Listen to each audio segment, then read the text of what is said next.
Hello everyone, Will and Alex here, and today we're going to share 10 hiking trips you can take near Grafenwoehr, Germany. These aren't anything crazy like hiking in the Alps, but there are definitely some equally beautiful spots around this area. We lived there during quarantine of 2020, so we spent a lot of time outdoors. Get ready to mark some spots on your Google Maps. Let's go. The first place I'd like to talk about is hiking along the Waldnabel River, about 40 minutes drive from Graf. Not only is it beautiful, there is beer involved. Hear me out. In an ideal situation, you'll bring 2 cars.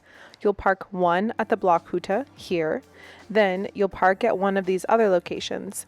Either this one to the north, this one to the west, or this one in the south. You can end your hike at the hut with food and drinks, and then pick up the other car afterwards. There are generally 2 different hiking trails along the river, one being more flat than the other. I'd still say this is a medium level hike and I wouldn't recommend it with a stroller. I hiked the trail with an 8 and a 10-year-old and they loved it. The location is awesome because of its proximity to the 5 Zeugl towns. Zeugl is a super niche regional beer that has been brewed here for over 500 years. I'll leave a link below with a lot of information, but if you're in this area and see the Zeugl star hanging outside of a pub, you'll know it's served there. We went to Windisch Eschenbach a few times and enjoyed this spot best, although, they're all good. I would slot 2 to 3 hours for this hike as well as eating lunch at the hut, and then spend a few more hours at a Zeugl-Stube for drinks and some food. Number 2 is hiking to the top of the Rauerkolm in Neustadt am Kulm, a quick 25 minutes from Graf. The Rauerkolm is a basalt mountain which used to have a castle on top before it was destroyed in the 1500s. As of 2021, there is a brand new restaurant at the base of the hiking trails called the Zintteraschen. It's where you'll find easy parking and a nice spot to relax after hiking. They are even open on Sundays and have an excellent view. The hike to the 82-foot observation tower does not take very long, but parts of it are strenuous and very uneven footing. There are several spots to stop along the way, including one with a picnic table. Note that the trails to the top are closed during the winter months.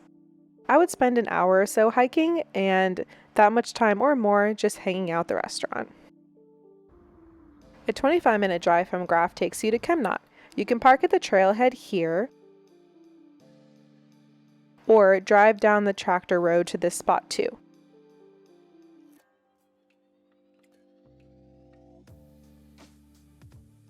There are tons of walking trails in the area, but the best view is hiking up to the cross.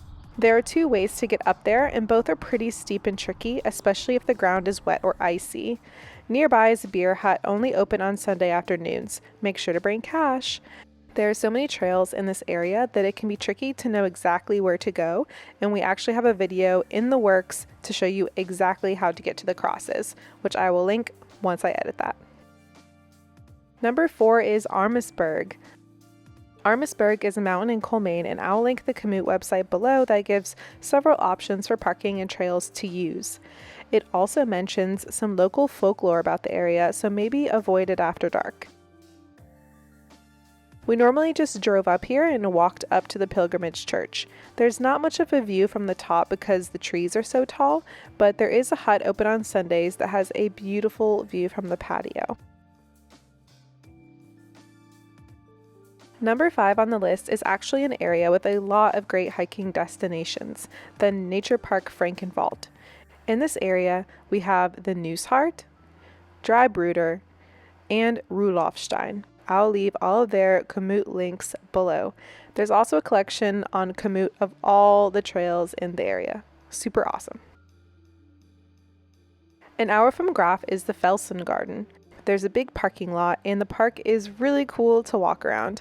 It was established in the 1700s by Princess Wilhelmina and features a theater, caves, and many walking trails. Nearby is a horse farm where we were able to get some warm glühwein in the winter months.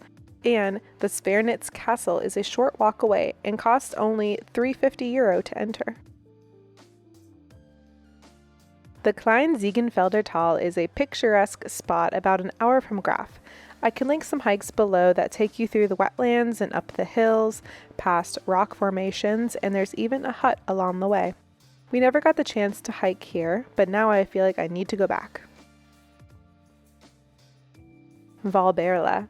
Walberla is probably the most famous mountain in the Franconian Switzerland region. Around 2,000 years ago, the plateau was settled by the Celts, and some of their fortifications still stand today in ruins. It's about an hour from Graf and has a free parking lot here and here.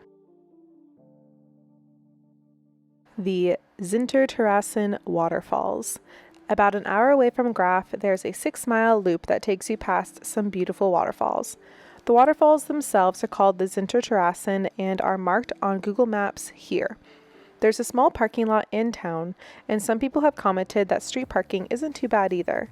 A little further into town you can find a larger free parking lot. Near that parking lot you'll also find a Kloster brewery with a lovely beer garden in the summer months. If you like hiking and beer, then buckle up for a brewery trail called the Funf Steig. I'll leave a link below with all the information, but basically it's a trail, a Steig, connecting 5 Funf breweries where one is invited to enjoy a half-liter of beer called a Seidla or a Seidla. One way on the trail is 10 kilometers and the whole loop is 19. There are 3 major train stops along the way that can easily take you back to Nuremberg or Erlangen if you so choose. There's even a collector's card and a special beer mug you can buy to commemorate the day. While this does sound like a fun thing to do in a group, some of the Kloster breweries will not serve you if they think you're part of a hen or stag party, like if you're all dressed in the same clothing or something like that. So just be mindful if that's what you're doing to be a little bit more sneaky about it. Last on the list, about an hour from Graf, is the Leisenberg Felsen labyrinth. You do need to pay to park, about €3, and then also pay to enter the park. But the rock formations are really cool, and there are a lot of different paths to choose from. You can walk between huge rocks and even go on top of them sometimes for some great views. If you're looking for even more places to hike near the Graf area, I'd recommend watching our Fallbrcke video, as most of these locations are great for hiking as well. We've got a couple more from Graf videos in the works, so be sure to watch out for those. Leave any recommendations you have in the comments, and as always, thank you so much for watching. Bye!